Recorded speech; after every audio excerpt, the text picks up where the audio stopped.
اعوذ باللہ من الشیطان الرجیم بسم اللہ الرحمن الرحیم۔ عزیز طلبہ، السلام علیکم ورحمۃ اللہ وبرکاتہ۔ میں محمد ناصر حسین مصباحی، استاذ دارالعلوم غریب نواز الہ آباد سے جماعت رابعہ کے تمام طلباء سے مخاطب ہوں۔ آج کے دن تعطیل سرما کے بعد 6 جنوری 2021 کی تاریخ ہے اور معمول و دستور کے مطابق آج آپ کے نصاب کی کتاب شرح وقایع کے نئے سبق کا آغاز ہونے جا رہا ہے۔ ہمیں یقین ہے کہ آپ تمام بچے اپنی اپنی کتابوں کے ساتھ اپنی ذمہ داری، اپنی لگن، محنت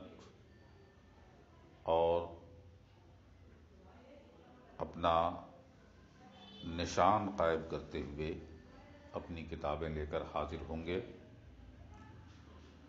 آنے والے سبق کی عبارت خوانی کر رہے ہوں گے اور پھر اس کے بعد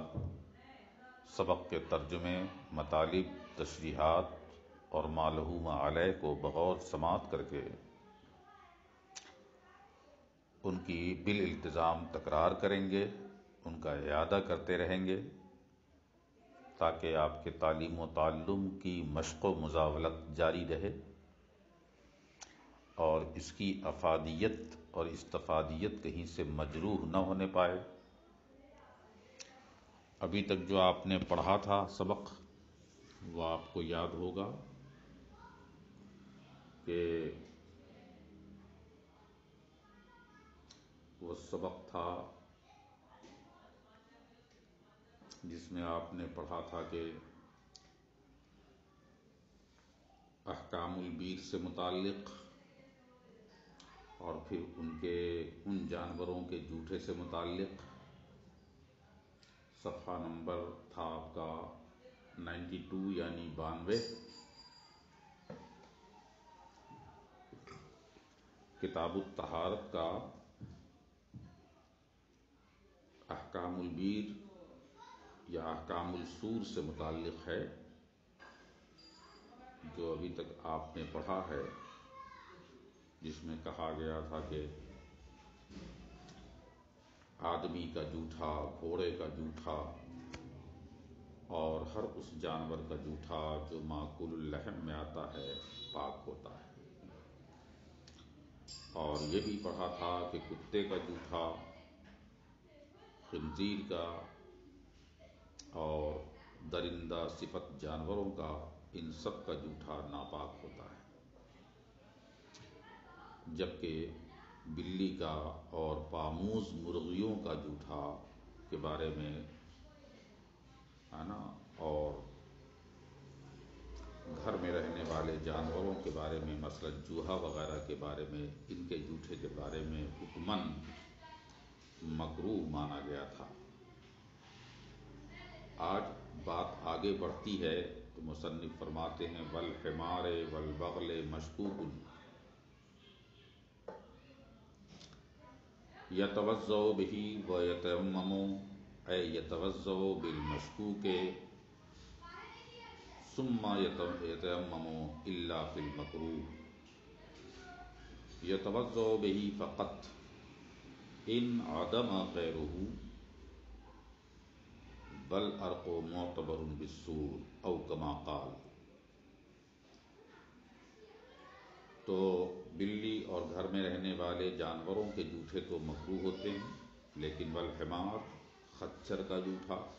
گدھے کا جوٹا، والبغل اور خچر کا جوٹا شرعی طور پر مشکوک اور شک کے دائرے میں ہوتا ہے، آیا یہ پاک ہے یا ناپاک ہے، اس لیے ان کو شک کے دائرے میں رکھا گیا۔ اب سوال یہ ہے کہ گھر میں رہنے والے چوہے بلی وغیرہ کے جوٹوں کو مکروہ کہا گیا، ایسا کیوں کہا گیا تھا؟ تو یاد رکھیے کہ یہ ایسا جوٹا ہے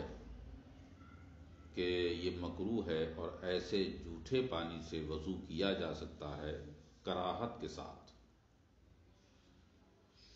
یعنی اگر آپ کے پاس غیر مکروہ اور مائع مطلق موجود ہے،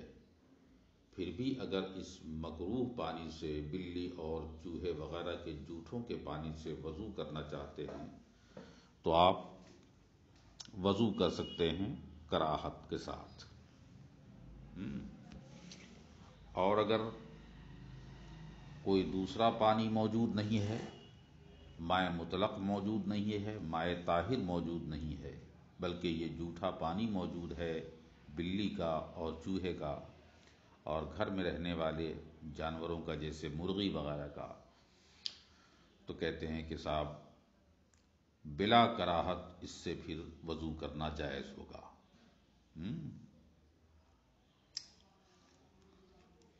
اب یہ ہے کہ اس کے بلی وغیرہ کے جوٹے کی کراہت کیوں ہوئی ثابت، یہ ایک سوال ہے۔ تو کہتے ہیں وہ اس لیے ہے کیونکہ بلی کا گوشت حرام ہے۔ بلی کا گوشت حرام ہے، لہذا یہ اس بات کا تقاضا کرتا ہے، بلی کے گوشت کا حرام ہونا اس بات کا متقاضی ہے کہ اس کو نجاست مستلزم ہو۔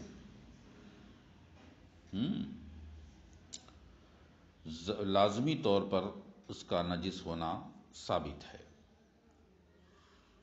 کیونکہ اس کا جب یہ اس کا حرام ہونا اور نجس ہونا ثابت ہوا تو اس کا لعاب بھی نجس ہوگا۔ ہاں، حدیث ہرہ جو ایک واقع ہوئی ہے اس کے تحت کہیں کہیں پر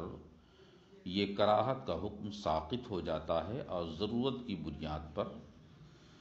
اس پانی سے وضو کرنا جائز ہو جاتا ہے، جیسا کہ حدیثوں میں آیا ہے کہ انما ہی من الطوافین علیکم، یعنی یہ جو مرغی اور یہ بلیاں ہیں یہ سب تمہارے گھروں میں، صحنوں میں، چھتوں پر، مکان کے اندر گھومنے والے جانور ہیں، لہٰذا اس کو کئی محدثین نے اپنی کتابوں میں درج کیا ہے۔ تو اس کو اس کے جوٹے سے کراہت تو محسوس ہوتی ہے، اور کراہت جو ہے اس کے لیے اگر پانی موجود نہ ہو تو مانع عن الوضو نہیں ہوتا ہے، جیسا کہ اور دیگر کتابوں کے اندر موجود ہے۔ لیکن بلی اور پاموز مرغیاں اور چوہے وغیرہ کے بارے میں تو یہ تصور ہے کہ ان کا جوٹا مکروہ ہے اور کراہت کے ساتھ کبھی کبھی وضو کرنا جائز ہوتا ہے، مگر خچر اور گدھے کے جوٹے کو مشکوک کے دائرے میں کیوں رکھا ہے، یہ ایک سوال پیدا ہوتا ہے۔ تو کہتے ہیں خچر کو مشکوک کے دائرے میں رکھا ہے،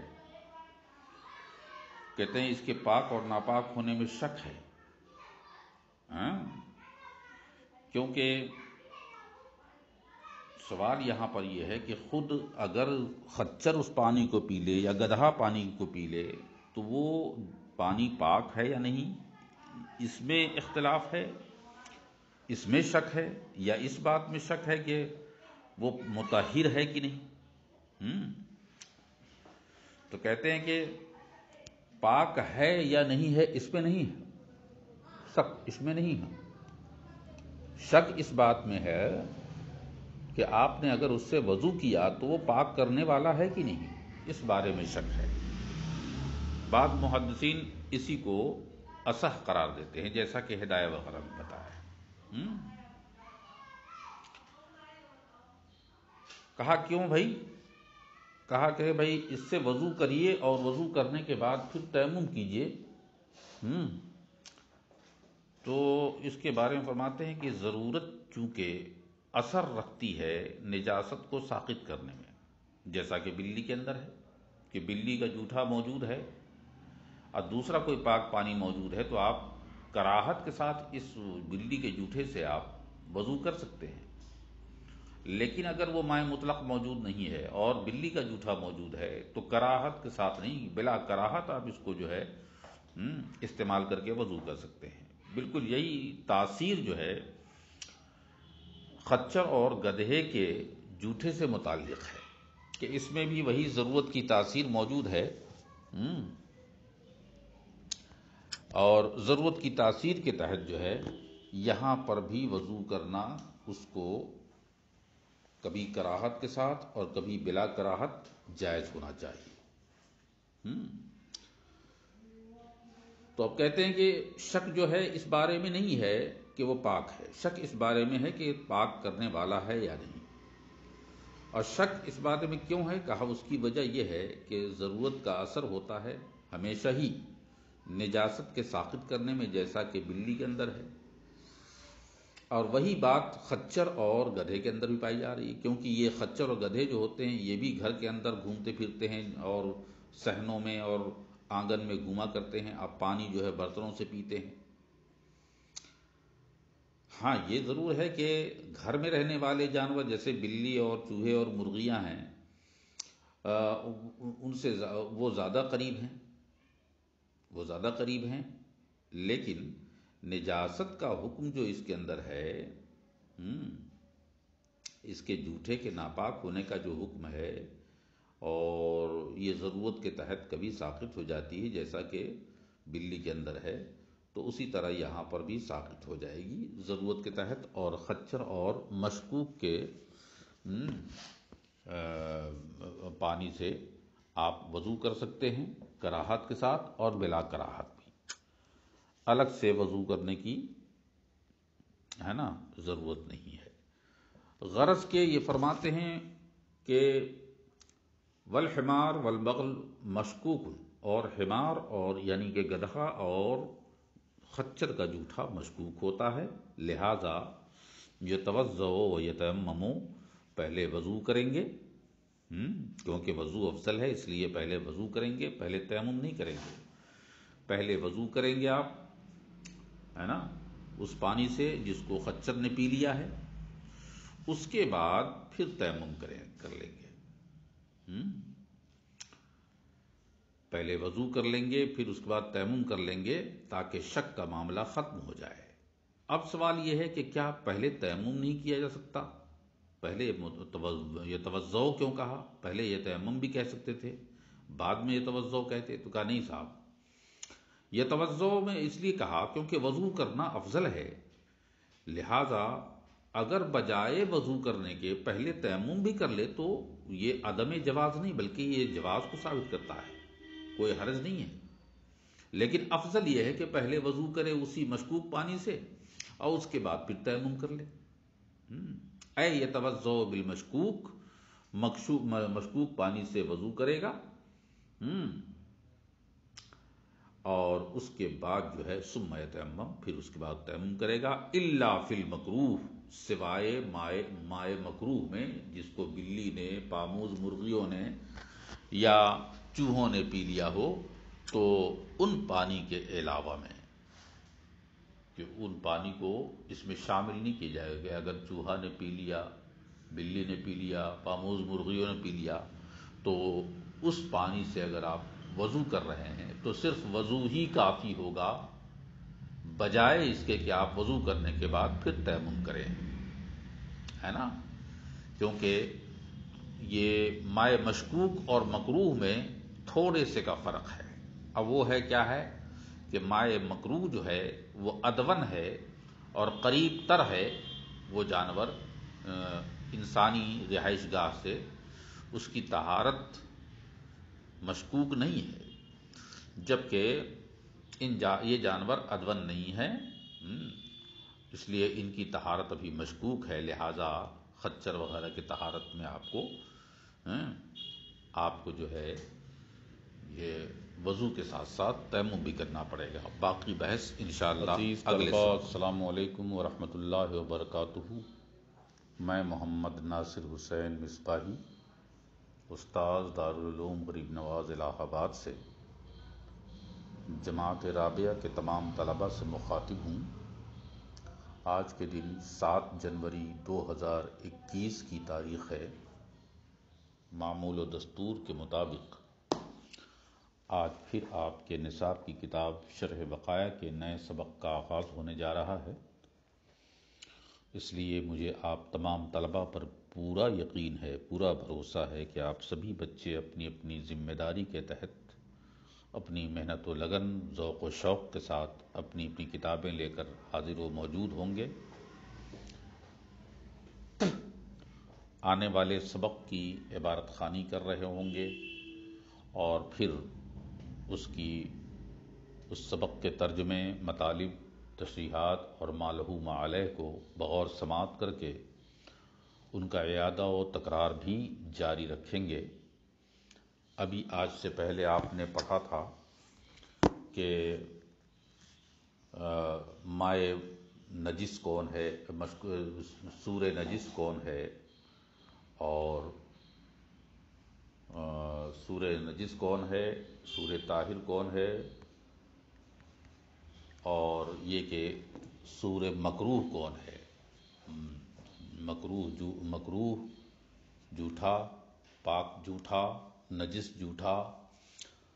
اور مشکوک جھوٹا، یہ کون کون سے اقسام ہیں، کن کن جانوروں کے جھوٹے نجس ہوتے ہیں، کن کن کے پاک ہوتے ہیں، کن کن کے مکروہ ہوتے ہیں، کن کن کے مشکوک ہوتے ہیں، پھر ان کا حکم شرعی کیا ہے استعمال کے اعتبار سے، یہ آپ نے پڑھا۔ تو آخری میں کل جو بتایا گیا تھا کہ خچر اور گدھے کا جھوٹا مشکوک کے دائرے میں آتا ہے، لہذا شریعت کا حکم یہ ہے کہ اس کا جو استعمال ہوگا، ہے نا،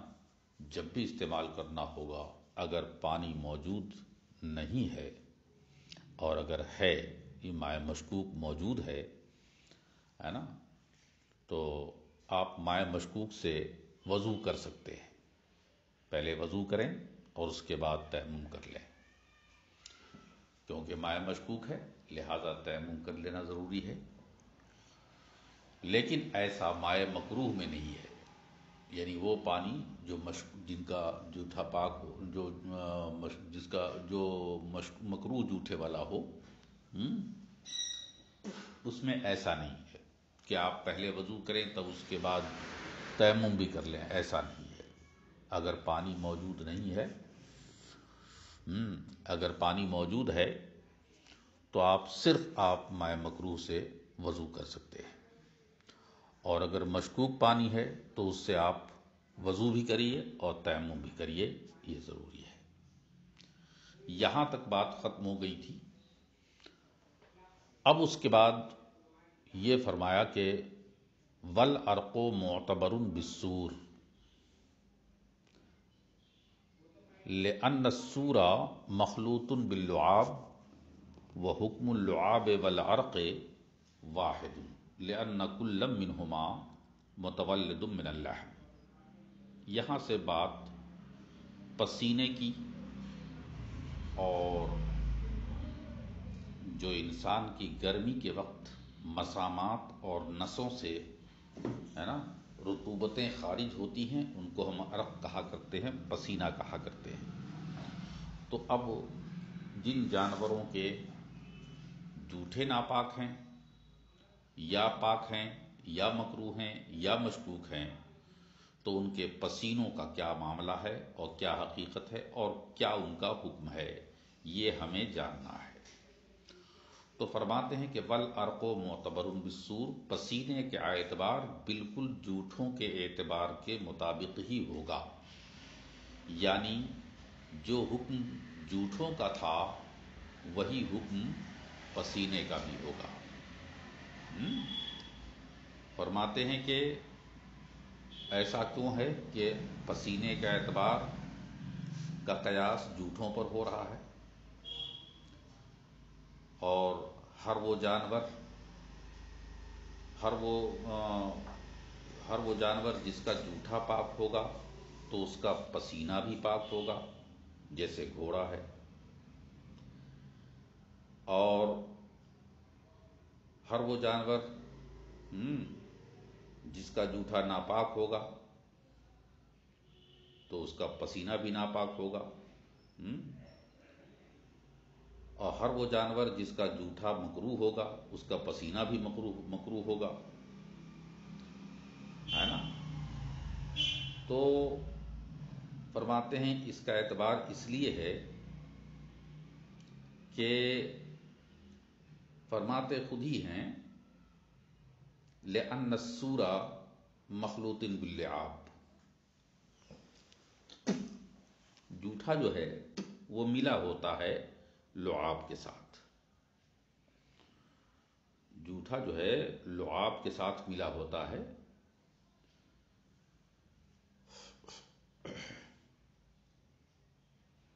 اور جوٹھا لعاب کے ساتھ چونکہ ملا ہوتا ہے اور لعاب سے مل کر جب یہ جوٹھا آتا ہے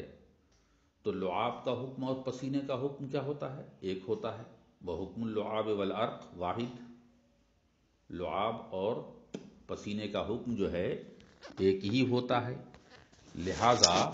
جس کا پسینہ ناپاک ہوگا، جوٹھا ناپاک ہوگا، اس کا پسینہ بھی ناپاک ہوگا، اور جس کا جوٹھا پاک ہوگا اس کا پسینہ بھی پاک ہوگا، اور جس کا مکروہ ہوگا اس کا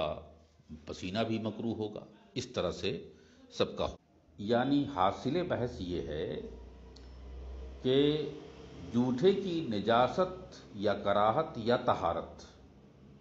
جوٹھے کا نجس ہونا، جوٹھے کا پاک ہونا یا مکروہ ہونا، اس کی بنیاد ہے لعاب سے ملنا، اور لعاب اور پسینہ ایک ہی ہوتا ہے، لعاب اور پسینہ ایک ہی ہوتا ہے، لہذا لعاب اور پسینے کا حکم ایک ہی ہوگا. کہا کیوں؟ کہا اس لیے کہ وہ دونوں کے دونوں، چاہے لعاب ہو چاہے پسینہ ہو، یہ دونوں کے دونوں گوشت سے پیدا ہوتے ہیں، اور لعاب جو پیدا ہوتا ہے وہ دراصل گوشت سے پیدا ہوتا ہے، لعاب جو پیدا ہوتا ہے گوشت سے پیدا ہوتا ہے، جو غدوی ہوتے ہیں اور زبان کے نیچے ہوتے ہیں تو اس کو ہم لعاب کہتے ہیں، تو وہیں سے یہ متولد ہوتا ہے. جبکہ پسینہ ایک ایسی رطوبت مائیہ ہے جو خلط ملط ہوتے ہیں خون کے ساتھ، تو نسوں میں یہ منفذ بنے ہوتے ہیں جہاں سے وہ جدا ہو کر ظاہر جلد پر آتے ہیں، یہ پسینہ ہوتا ہے.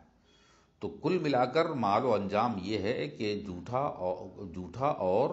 یہ لعاب اور پسینہ دونوں کے دونوں کا مال و انجام ایک ہے، دونوں کا منفذ ایک ہے، اور دونوں کا منبع ایک ہے، لہذا جس کا جوٹھا پاک ہوگا اس کا پسینہ بھی پاک ہوگا، جس کا جوٹھا ناپاک ہوگا اس کا پسینہ بھی ناپاک ہوگا، اور جس کا مشکوک و مکروہ ہوگا اس کا پسینہ بھی مشکوک و مکروہ ہوگا. یہ شرعی طور پر بتایا گیا ہے. اب ایسے میں اسی لیے مصنف نے فرمایا والعرق معتبر بالسور، کہ پسینے کا اعتبار جوٹھوں سے ہوگا، کیونکہ لأن السور مخلوط باللعاب، کیونکہ جوٹھے جو مل کے آتے ہیں وہ دراصل لعابوں سے مل کر آتے ہیں. وحکم اللعاب والعرق واحد، اور لعاب اور پسینے کا حکم ایک ہی ہوتا ہے. کہا کیوں؟ کہا لأن کل منہما، کیونکہ ان دونوں میں سے ہر ایک متولد من اللحم، پیدا ہوتے ہیں گوشت سے. جب یہ بات ہو گئی تو اب ایک اعتراض وارد ہوا. اعتراض یہاں سے آغاز کرتے ہیں. فَإِنْ قِيلَ، اگر یہ کہا جائے کہ یجب ان لا یکون بین السور ماکول اللحم و غیر ماکول اللحم فرق، اگر یہ اعتراض کیا جائے کہ معقول اللحم جانور کے جوٹھوں کے درمیان اور پسینوں کے درمیان، اور غیر معقول اللحم جانور کے پسینوں کے درمیان، جوٹھوں کے درمیان کوئی فرق نہیں ہونا چاہیے، بلکہ اگر معقول اللحم کا پاک اگر ہے تو غیر معقول اللحم کا بھی پاک ہونا چاہیے، اور معقول اللحم کا اگر نجس جوٹھا ہے، پسینہ ہے، تو غیر معقول اللحم کا جوٹھا اور پسینہ بھی ناپاک ہونا چاہیے۔ کوئی فرق نہیں ہونا چاہیے، سب کا ایک حکم ہونا چاہیے۔ وہ اعتراض کیوں ہے؟ اعتراض یہ ہے کہ آپ نے فرمایا کہ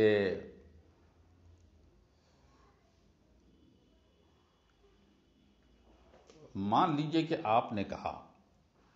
کہ پسینہ کا اعتبار کا قیاس جوٹھے پر کیا گیا ہے، اور دونوں کا حکم جو ہے پسینے کا اور لعاب کا ایک ہے کہ لعاب سے پیدا ہوتا ہے جوٹھا اور لعاب پیدا ہوتا ہے گوشت سے۔ تو اب مناسب یہ ہونا چاہیے کہ معقول اللحم جانور میں اور غیر معقول اللحم میں کوئی فرق نہیں ہونا چاہیے، طہارت ہو یا عدم طہارت ہو، مکروہ ہو یا عدم کراہت ہو۔ کیونکہ اگر آپ یہ کہتے ہیں کہ جوٹھا اور پسینہ دونوں گوشت سے پیدا ہوتا ہے، اور جبکہ گوشت پاک ہے، کیونکہ گوشت پاک ہے، جب تک وہ اپنے ٹھکانے پر گوشت رکھا ہے تو اس کو پاک ہی کہا جائے گا، اور اگر ذبح کے بعد دیکھا جائے تو ذبح کر دیجئے تو سوائے خنزیر کے جتنے بھی جانور ہیں سب پاک ہو جاتے ہیں ان کا گوشت۔ تو جو لعاب اس گوشت سے پیدا ہوتا ہے وہ گوشت تو پاک ہے، لہذا پاکی کی بنیاد پر کہنا چاہیے کہ معقول اللحم ہو چاہے غیر معقول اللحم ہو، دونوں کے دونوں گوشت پاک ہونا، دونوں کے دونوں کا حکم ایک ہونا چاہیے۔ اور اگر آپ نے اس اعتبار سے اسے نجس یا طاہر یا مکروہ یا مشکوک کہا ہے تو ہم کہیں گے اعتبار آپ نے اس بات کا اگر کیا کہ گوشت پاک ہے کہ نہیں، تو اس اعتبار سے سب کا گوشت ذبح سے پہلے پاک ہے، ذبح کے بعد پاک ہو جاتا ہے۔ اور اگر اس اعتبار سے کیا ہے کہ وہ گوشت جو ہے خون سے ملا ہوا ہے جو دم نجس ہے، تو دم نجس جو ہے ناپاک ہوتا ہے، تو چاہے اس معاملے میں تو معقول اللحم وہ جانور جن کا گوشت کھانا حلال ہے وہ بھی برابر ہے، اور اگر غیر معقول اللحم کی بات کریں تو اس کا بھی گوشت ناپاک ہے۔ تو اب نجاست سے ملنے کی بنیاد پر دونوں کے دونوں جانور، چاہے معقول اللحم جانور ہوں چاہے غیر معقول اللحم جانور ہوں، دونوں کے دونوں خون جو ہیں ان کے ملے ہوئے ہیں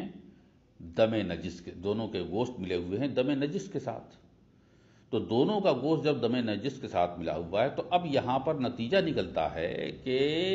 ضروری ہے کہ ہر جانور کا جوٹھا ناپاک ہو،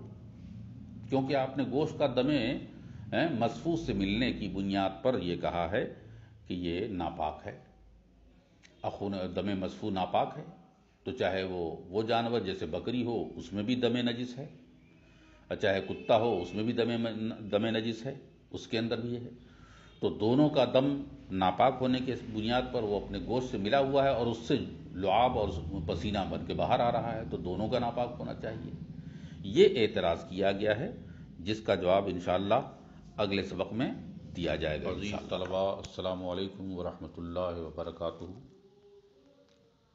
میں محمد ناصر حسین مصباحی،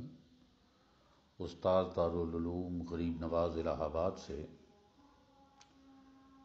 جماعت رہبیہ کے تمام طلباء سے مخاطب ہوں۔ آج کے دن 9 جنوری 2021 کی تاریخ ہے، اور معمول و دستور کے مطابق آج پھر آپ کے نصاب کی کتاب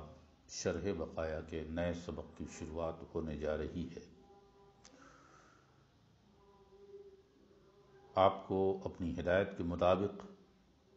اپنی ذمہ داری کے تحت اپنی کتابیں لے کر حاضر رہنا ہے، یہ بتانے کی ضرورت نہیں ہے، اور آنے والے سبق کی عبارت خوانی کرنا ہے، پھر اس کے بعد سبق کے ترجمے، مطالب و تشریحات اور ما لہو ما علیہ وغیرہ کو بغور سماعت کر کے ان کی تکرار اور ان کا اعادہ بھی کرتے رہنا ہے، جس کی ہدایت ہمیشہ کرتا آیا ہوں۔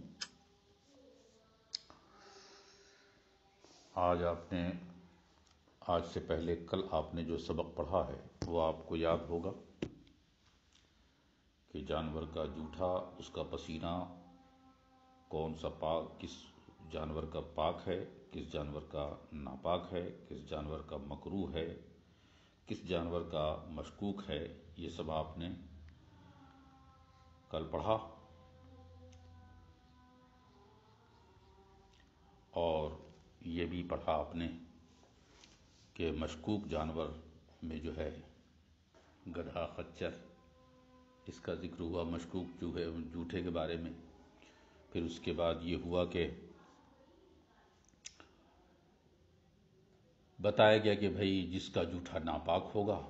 اس کا پسینہ بھی ناپاک ہوگا، اور جس کا جوٹھا پاک ہوگا اس کا پسینہ بھی پاک ہوگا۔ اور یہ بھی پڑھا آپ نے کہ جس کا جوٹھا مکروہ ہوگا یا مشکوک ہوگا تو اس کا پسینہ بھی مکروہ یا مشکوک ہوگا۔ اب اس پر اعتراض وارد ہوا تھا اور انہوں نے دلیل میں پیش کیا تھا کہ لعاب، یہ جوٹھا جو ہے اس لیے ناپاک یا پاک ہوتا ہے کہ وہ جوٹھا لعاب سے ملا ہوتا ہے، اور لعاب کا اور پسینہ دونوں کا حکم لگ بھگ ایک ہوتا ہے، کیونکہ پسینہ ہو یا لعاب ہو یہ دونوں کے دونوں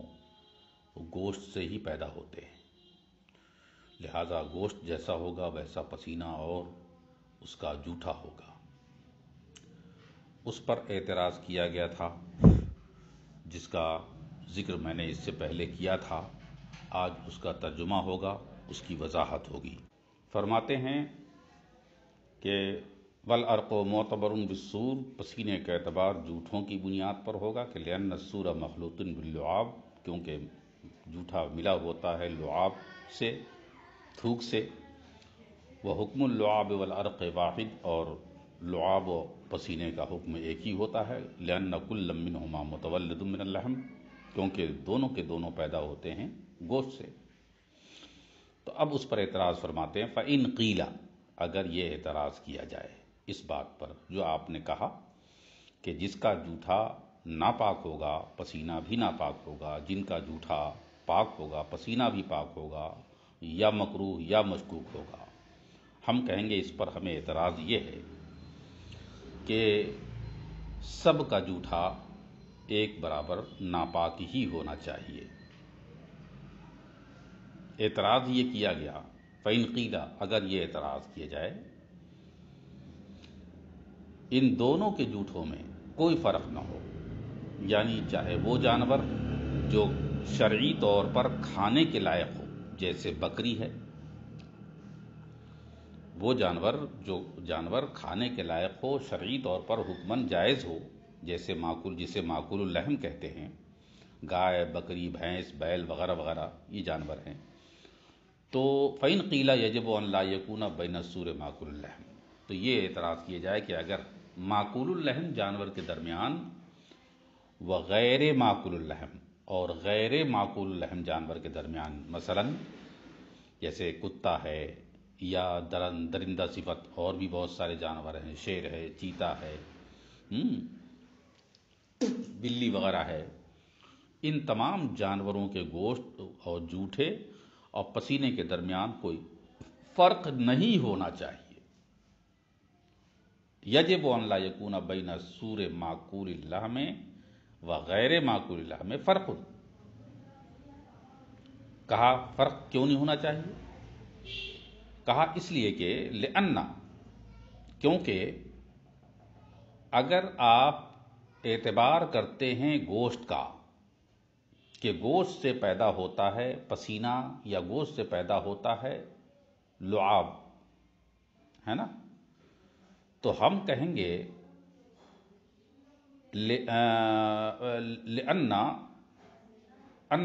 ان اعتبر اللحمہ، اگر گوشت کا اعتبار کیا جائے، فلحم کل واحد منہما طاہر، تو ہم کہیں گے کہ دونوں کے دونوں جانور جو ہیں، دونوں کے گوشت پاک ہیں اور صاف ہیں۔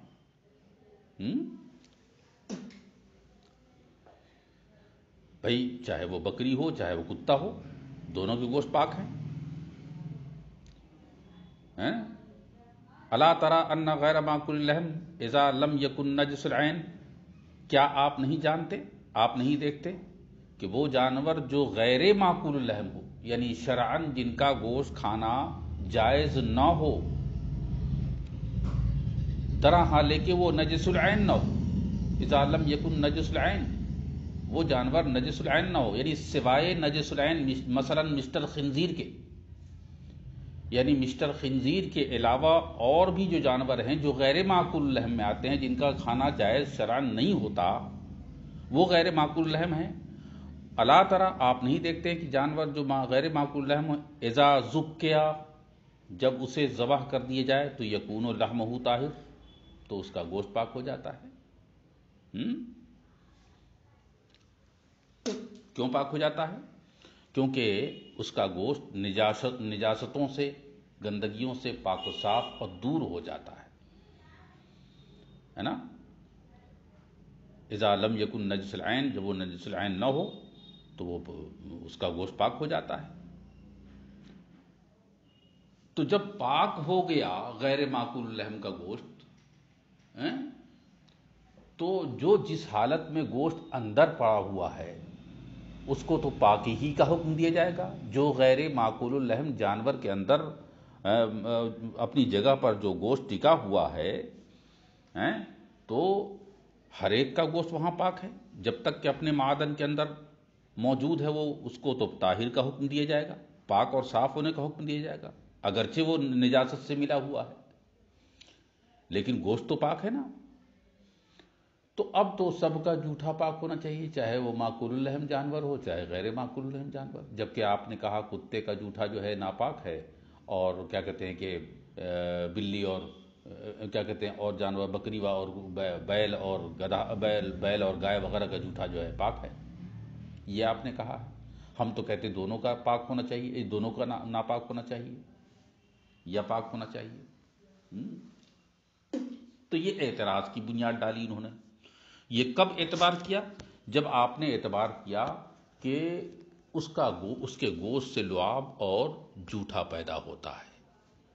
ہم نے کہا گوشت سے پیدا ہوتا ہے تو گوشت اس کا پاک ہے، جب پاک ہے تو جوٹھا بھی پاک ہونا چاہیے، معقول اللحم ہو چاہے غیر معقول اللحم ہو، ہے نا۔ وَإِنْ اعْتَبَرَ، اور اگر آپ گوشت کا اعتبار نہیں کرتے ہیں بلکہ آپ اس بات کا اعتبار کرتے ہیں کہ اس کا گوشت جو ہے، یعنی جانوروں کا گوشت جو ہے، دم نجس، دم مسفوح سے ملا ہوا ہے، وَإِنْ اعْتَبَرَ أَنَّ لَحْمَهُ مَخْلُوطٌ بِالدَّمِ، کہ دم کیا کہتے ہیں کیا کہتے ہیں کہ وہ غیر معقول اللحم جانور کا گوشت جو ہے وہ ملا ہوا ہے دم مسفوح کے ساتھ، تو ہم کہیں گے اس معاملے میں بھی معقول اللحم اور غیر معقول اللحم دونوں کے دونوں جانور برابر ہیں۔ کہتے فمعقول اللحم وغیرہ فی ذلک سواء، کہ اس معاملے میں بھی وہ جانور جن کا گوشت کھانا حلال ہے وہ بھی، اور جن کا گوشت کھانا حلال نہیں ہے وہ بھی، سب کے سب برابر ہیں۔ بھائی برابر اس لیے ہیں کہ نجاست سے ملے ہوئے ہیں، بھائی نجاست سے ملا ہوا ہے نا بھائی، کہ بھائی یہ سب کے سب جانور چاہے وہ معقول اللحم کے ہو چاہے وہ غیر معقول اللحم کا ہو، دونوں کے دونوں جانوروں کا حال یہ ہے کہ اس کا گوشت دم نجس سے یعنی دم مسفوح سے ملا ہوا ہے۔ تو اب معقول اللحم جانور کو بھی، اس کے جوٹھے کو بھی، اس کے پسینے کو بھی ناپاک ماننا چاہیے، جس طرح کے سور اور عرق غیر معقول اللحم کو مانا گیا ہے ناپاک۔ تو ناپاک مانے تو سب کو ناپاک مانیے، اور اگر پاک مان رہے ہیں تو سب کو پاک مانیے، کیونکہ معاملہ دونوں کا قریب قریب برابر ہے۔ لحم یعنی گوشت کا اعتبار کرنے میں بھی دیکھا جائے تو غیر معقول لحم اور معقول لحم دونوں کے گوشت پاک ہیں، لہذا سب کا جوٹھا پاک ہونا چاہیے۔ اور اگر کیا کہتے ہیں یہ اعتبار کریں کہ دم نجس سے ملا ہوا ہے، سوائے مسٹر خنزیر کے، میں نے کہا مسٹر خنزیر تو کسی حال میں پاک نہیں ہوتے، وہ تو نجس العین ہیں، ان کا بال بال ناپاک ہے، ان کے جسم کا ذرہ ذرہ ناپاک و حرام و نجس ہے، ہم اس کی بات نہیں کرتے۔ مگر جو غیر معقول لحم ہے، جن کا شرعاً گوشت کھانا جائز نہیں ہے، ذبح کے بعد وہ پاک ہو جاتا ہے، جیسے ذبح کے بعد ہمارے سارے جانور جو ہے ان کی نجاست دور ہو جاتی ہے، اسی طرح اس کی تو گوشت کا اعتبار کریں تو گوشت دونوں جانور کا برابر ہے، دونوں جانور کا برابر ہے، لہذا دونوں کو پاک ماننا چاہیے، اور دونوں کے جوٹھے کو اور اس کے پسینے کو پاک مانتے ہوئے حکم لگانا چاہیے کہ دونوں کا جوٹھا پاک ہے، چاہے معقول الرحم جانور ہو چاہے غیر معقول الرحم جانور ہو۔ اور اگر یہ اعتبار کیا جائے وَإِنِ اعْتَبَرَ، اور اگر یہ اعتبار کیا جائے کہ أَنَّ لَحْمَهُ، کہ اس کا گوشت یعنی جانور کا گوشت معقول الرحم یا غیر معقول الرحم کا گوشت کیا ہے، ملا ہوا ہے دم نجس سے، تو ہم کہیں گے فَمَعْقُولُ اللَّحْمِ وَغَيْرِهِ، تو وہ جانور جن کا گوشت کھانا حلال ہے، وغیرہ، اور جس کا گوشت کھانا حلال نہیں ہے یعنی غیر معقول لحم ہے، فی ذالک سواء، اس معاملے میں دونوں کے دونوں برابر ہیں، لہذا جب دم نجس سے ملا ہوا ہے، دم مسفوح سے ملا ہوا ہے، تو دونوں پر حکم لاگو کیجئے کہ دونوں کا جوٹھا اور دونوں کا پسینہ ناپاک ہے۔ یہ اعتراض مصنف نے کیا اس بات پر کہ آپ نے جوٹھوں کی جو تقسیم کی ہے، جو پسینوں کی تقسیم کی ہے، اور اس میں اعتبار اس بات کا کیا ہے کہ ایک جوٹھا ایسے جانور کا ہے جو معقول اللحم میں آتا ہے، ان کا جوٹھا پاک ہوتا ہے، ایک جوٹھا اور ایک وہ جوٹھا کے بعد پسینہ آتا ہے، وہ بھی معقول اللحم ہو یا غیر معقول اللحم کے اندر جو ہوتا ہے وہ ناپاک ہوتا ہے، جبکہ معقول اللحم کے اندر جو ہے جوٹھا اور پسینہ سب کو آپ نے پاک مانا ہے، بعض کو مکروہ مانا ہے، بعض کو نجس مانا ہے، بعض کو مشکوک مانا ہے، یہ دائرہ نہیں ہونا چاہیے، ہے نا۔ تو اس پر مصنف علیہ الرحمہ انشاءاللہ آپ سب کو، ہم سب کو اگلے سبق میں جواب دیں گے، جو تفصیل طلب ہے انشاءاللہ اس کا جواب دیا جائے گا۔ اب یہ یاد رکھنا ہے کہ بھائی اعتراض کون سا ہے، تاکہ آنے والے سبق میں اس اعتراض کا جواب کھل کر سامنے آئے اور واضح ترین انداز میں اعتراض اور جواب دونوں کو